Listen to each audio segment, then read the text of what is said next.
Entonces, Efesios capítulo 4, el que ha llegado la fe era, era muchas cosas, era, pero ya no es. Éramos muchas cosas, pero ya no somos. No por imposición religiosa, sino porque hay una nueva vida en nosotros, Cristo en nosotros, la nueva vida del Señor coloca. Entonces, es lo que Dios quiere. Efesios capítulo 4, Efesios capítulo 4 dice el versículo 17. ¿Ya han visto que a veces hay, más que todo dentro de de los jóvenes, quieren ser diferentes, ¿cierto? Yo no me dejo encasillar, yo no quiero ser igual. Entonces comienzan a vestir, bueno, algunos con el cabello hacia arriba, otro hacia un lado, o rapado hacia aquí, bueno, muchas cosas hacen con el cabello, o con la gorra, con el pantalón caído, bueno, muchas cosas pasan, pero usted se fija, usted mire eso, los que quieren ser diferentes y vea al amigo del que quiere ser diferente y terminan siendo muy iguales, ¿cierto? Entonces, es algo curioso que los que son diferentes terminan vistiéndose iguales. Eh, y así es, pero se sienten diferentes. Bueno, pero tal vez no han mirado una foto de ellos juntos. Pues Dios nos manda a ser diferentes. Dios dice que seamos diferentes. Este mundo está lleno de iguales, de gente que piensa igual. Eh, en una reunión de mujeres aquí de la localidad donde estamos, 20, 30 mujeres, levanten la mano a la que le guste tomar en diciembre. De esas 20, ¿cuántos levantarán la mano? De esas 50, ¿cuántos levantarán la mano? Seguramente, si no todas, la gran mayoría. Entonces, y así podemos hacer varias preguntas. ¿Quién cuando se golpea dice groserías? Entonces, de esas 50, 100, la mayoría va a decir, sí, lo he hecho, lo he hecho, lo he hecho. Entonces, comienzan a hacer preguntas y resulta que hablo de no de nosotros como cristianos, sino de la sociedad en general, de las personas en general, terminan portándose muy igual y reaccionando en muchas cosas. Eh, ¿Quién piensa? Vamos al colegio, ¿cierto? Vamos a ir al colegio y tenemos aquí los muchachos del colegio, coloquemos aquí dos grupos de décimo, tal vez, de quinto grado, y les preguntamos, ¿quién cree que tener sexo antes del matrimonio es malo? ¿Cuánto levantará la mano de esos 50, 60 muchachos? No sé, unos cuantos, pocos. La mayoría que cree que está bien tener experiencias, conocer, y entonces vamos viendo así cosas y cosas donde la mayoría piensa igual, aunque creen que son distintos y que cree que son diferentes, pero terminan siendo, pensando, hablando, comportándose de la misma manera y teniendo una manera de pensar igual, como cortadita con la misma tijera. Pero el Señor dice algo aquí en Efesios 4, versículo 17. Esto pues digo y requiero en el Señor que ya no andéis como los otros gentiles que andan en la vanidad de su mente, teniendo el entendimiento entenebrecido, ajenos de la vida de Dios por la ignorancia que en ellos hay, por la dureza de su corazón, los cuales después que perdieron toda sensibilidad se entregaron a la lascivia para cometer con avidez toda clase de impureza.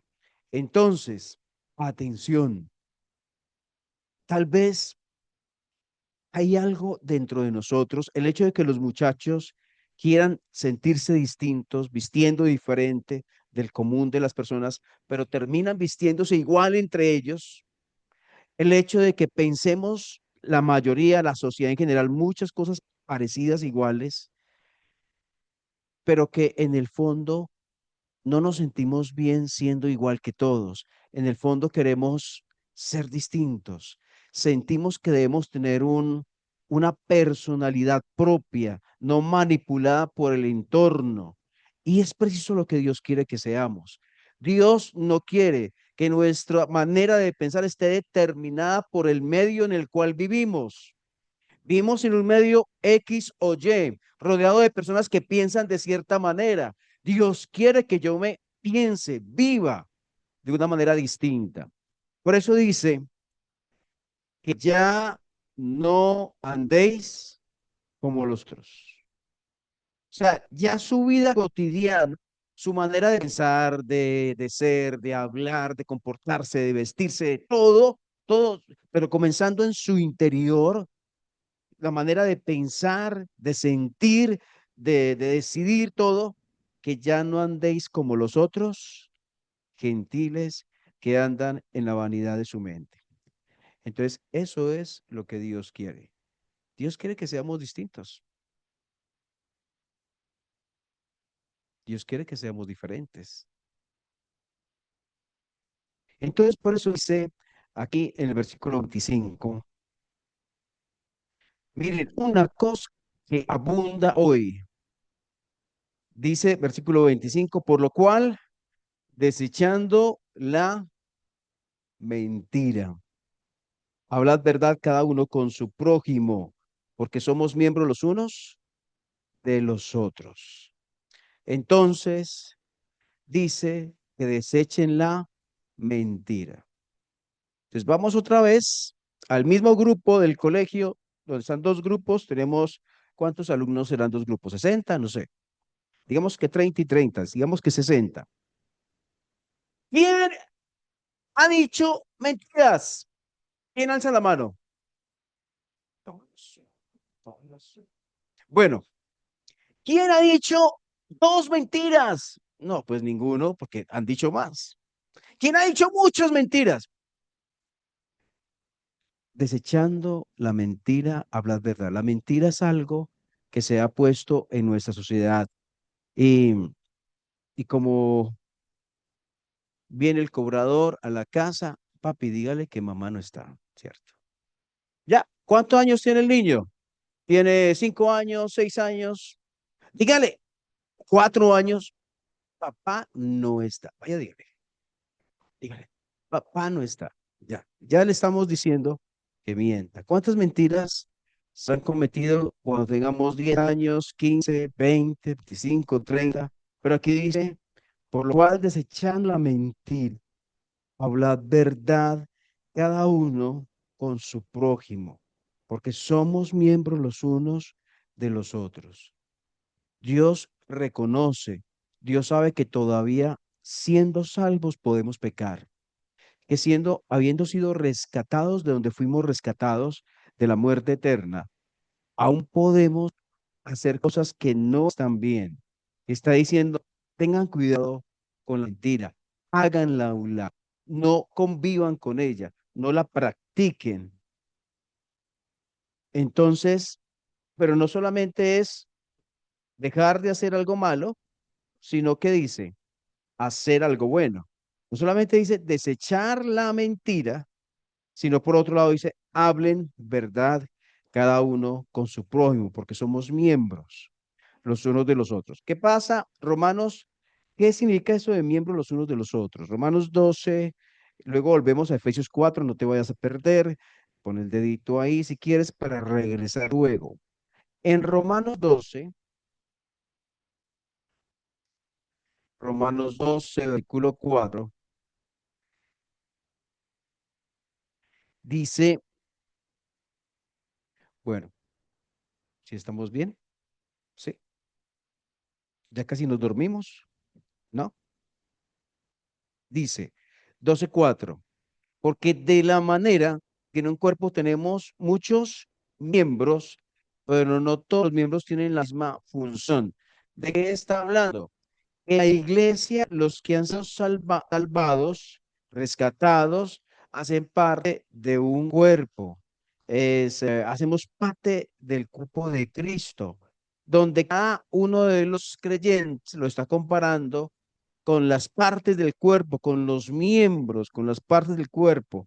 Entonces dice, cada parte del cuerpo tiene una función, así también cada uno de los que ha sido rescatados tienen una función, pero no la misma, pero tienen una función. Entonces, por eso está diciendo, de la manera que en un cuerpo tenemos muchos miembros, no todos los miembros tienen la misma función, así nosotros, siendo muchos, somos un cuerpo en Cristo y todos miembros, los unos de los otros. O sea que lo que yo haga afecta o afecta al otro. ¿Sí o no? Sí, lo que yo hago afecta a otro. Ahora, ¿lo afecta negativamente o lo puede edificar? ¿Le puede ayudar? O sea, ¿puedo impactar, ayudar a edificar o puedo afectar a alguien porque todos somos miembros los unos de los otros? Si, si yo me golpeo un dedito, ¿qué hace seguida la otra mano? ¿Qué hace? Chu, va. ¡Au! Y fuera de eso, así el rostro, ¿cierto? ¡Oh! Sí, más o menos. Sí, ¿cómo es tu gesto de dolor? No sé. Entonces, todo, o sea, todo el cuerpo, el rostro, la mano, todo, mejor dicho, de pronto los músculos se tensionan, todo el cuerpo. Entonces, eso significa que los miembros se ayudan, se respaldan, así debe ser el cuerpo de Cristo, así deben ser los hermanos. No hacemos bien mintiéndonos los unos a los otros, pero sí hacemos bien hablando verdad cada uno con su prójimo.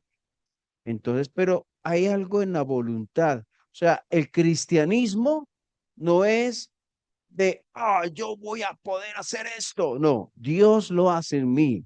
El poder es de Dios. Pero sí debo tener cosas claras en mi cabeza, en mi mente, que no quiere Dios y que quiere Dios y con la ayuda de Él hacerlo. Entonces, algo que no quiere Dios en mi vida es que mi vida sea inundada de mentiras. Y lo que sí quiere Dios es que sea inundada de la verdad. Entonces, desechando la mentira, de echar es como tener un trapo sucio que ya no sirve. Chao, adiós. No quiero verte aquí.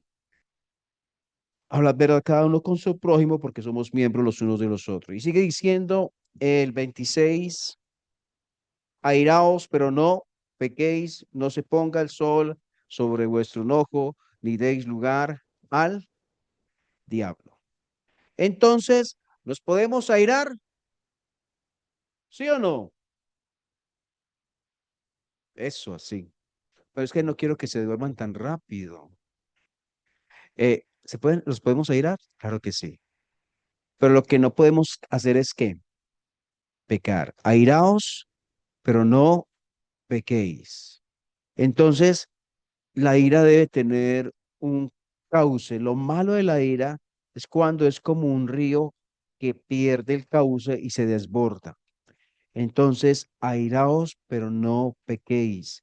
No se ponga el sol sobre vuestro enojo, ni deis lugar al diablo. Entonces, ¿hay cosas que me molestan de las personas? Sí. ¿Hay cosas que me hacen enojar? En casa con mis hijos, me sacan lira. Sí.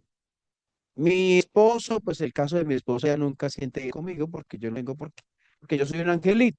Pero en el resto de hombres de este planeta, en el resto de hombres, tal vez la mujer sí le da ira, pero dice la Biblia, airaos, pero no pequéis. Eso es para esposas, pero también es para esposos. Pero es para papás. Los papás deben airarse, pero no pecar. Pero también es para los hijos. Entonces, airaos, pero no pequéis. No se ponga el sol sobre vuestro enojo, ni deis lugar al diablo. Entonces, o sea, lo que estoy diciendo es lo que Dios quiere que hagamos. Y lo que Dios, en fuerza de Dios, yo puedo hacer. No por mí mismo, sino por el obrar del Señor. Alguien puede decir, no, usted no me conoce a mí, yo soy fosforito. Me dicen cualquier cosa y ya estoy prendido. No sé quién sea usted, ni su carácter. Lo que sí sé es que tenemos un Dios que trabaja en todas las formas de ser y las lleva a donde Él quiere llevarlas cuando permitimos a Dios obrar. Entonces, muchas cosas se han dicho con ira que nos hemos arrepentido.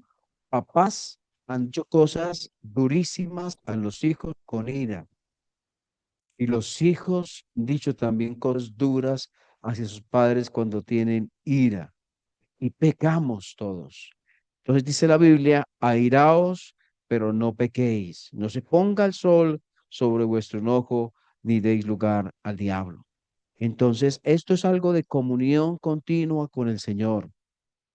No es que leo la Biblia hoy y la vuelvo y la leo en 8 días y no, es continua una comunión con el Señor y el Señor va obrando estas cosas en nosotros.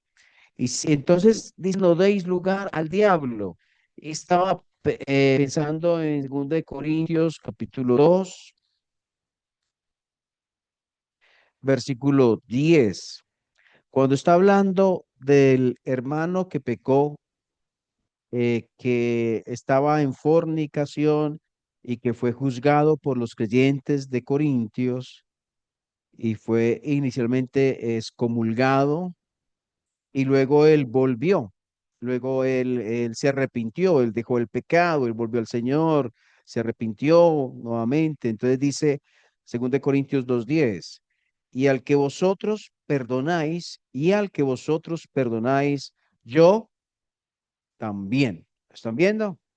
2 Corintios 2:10, y el que vosotros perdonáis, yo también, porque también yo lo que he perdonado, si algo he perdonado, por vosotros lo he hecho en presencia de Cristo.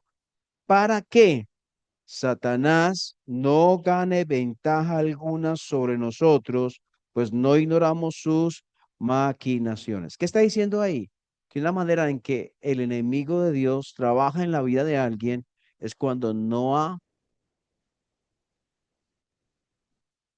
perdonado, cuando no ha perdonado. Una puerta que se abre al actuar del enemigo de Dios es la falta de perdón. Entonces, hay cosas que tal vez no hemos perdonado. No hemos perdonado que papá me abandonó, no hemos perdonado que mamá me maltrató cuando yo era un niño, no he perdonado que alguien abusó sexualmente, no he perdonado que me he sentido solo o sola y nadie ha estado a mi lado en momentos más difíciles y cuántas cosas no habré perdonado y eso permite que el enemigo de Dios trabaje en mi corazón. Dios quiere que perdone. Entonces, para no dar lugar al diablo. Entonces, por eso dice, airaos, pero no pequéis, no se ponga el sol sobre vuestro enojo, ni deis lugar al diablo. Entonces, el pecado da espacio a que Satanás siga trabajando en mi corazón. Y sigue diciendo el 28, el que hurtaba, el que robaba, no hurte más, sino trabaje. Miren, estos cuando hablamos de la mentira, no deseche la mentira, pero hable verdad. Y aquí, el que hurtaba, deje de hurtar, no lo haga más, pero trabaje. ¿Para qué? Haciendo con sus manos lo que es bueno para que tenga que compartir con el que padece necesidad. ¿Qué le parece esta transformación? Yo antes robaba, no me importaba, pasaba por encima del que fuera, pero ahora que el Señor llegó a mi vida, lo que estoy haciendo es ayudando, compartiendo con el que padece necesidad. ¿Les parece un cambio? ¿Hay una transformación ahí? Claro que sí, el obrar de Dios, para que tenga que compartir con el que padece necesidad. Entonces habla del trabajo, haciendo con sus manos lo que es bueno. La Biblia nos habla del poder trabajar para compartir. Eh, Vamos rápidamente a Tesalonicenses, primera de Tesalonicenses, capítulo 4,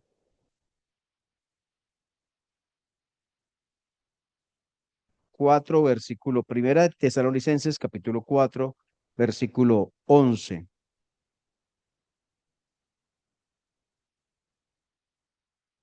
Dice, y que procuréis tener tranquilidad y ocuparos en vuestros negocios y trabajar con vuestras manos de la manera que os hemos mandado, a fin de que os conduzcáis honradamente para con los de afuera y no tengáis necesidad de nada. Entonces, ahí está hablando del trabajo y de la manera que es una bendición a nuestras vidas. Y aquí dice, volviendo a Efesios capítulo 4, si no trabaje haciendo con sus manos lo que es bueno para que tenga que compartir con el que padece necesidad. Y sigue el 29.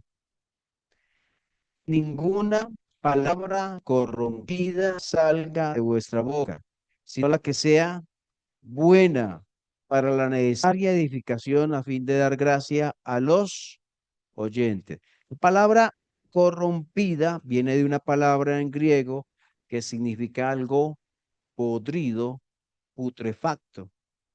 Entonces, ninguna palabra podrida, o sea, dañada, que huela mal, que lo que produzca es daño a nuestras vidas, ninguna palabra corrompida salga de vuestra boca, sino la que sea buena para la necesaria edificación a fin de dar gracia a los oyentes.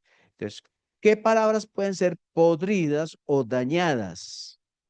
Pues aquellas que producen mal en el otro, aquellas que son dichas no para ayudar, sino para hacer sentir mal al otro, para ofenderlo.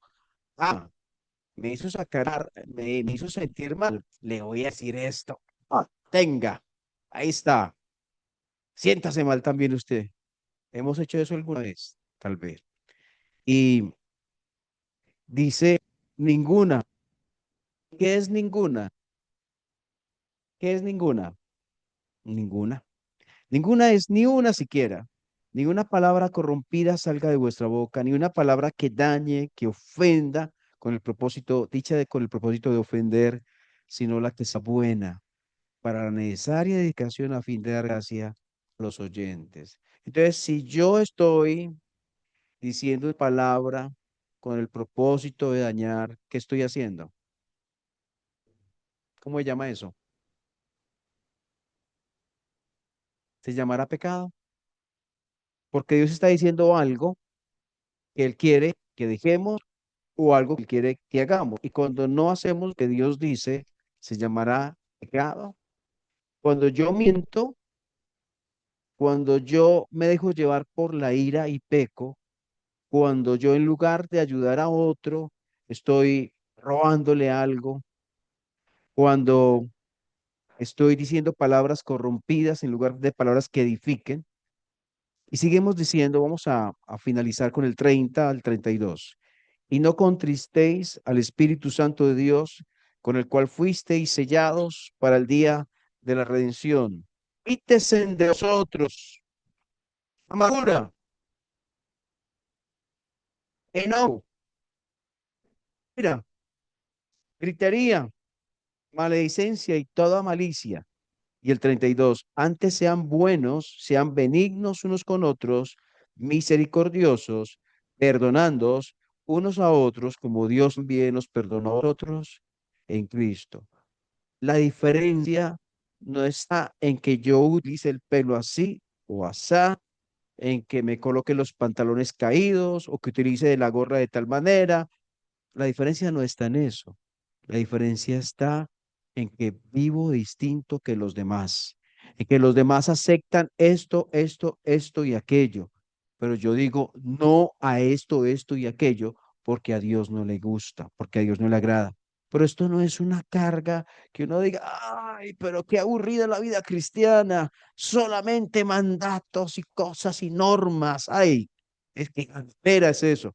No, disfrutamos haciendo la voluntad de Dios, nos deleitamos, nos gozamos y somos verdaderos hijos de Dios, nos deleitamos hablando la verdad, nos deleitamos ayudando a otro, nos alegramos cuando decimos algo que en lugar de entorpecer, de dañar, de perjudicar a alguien, le es de bendición a esa persona.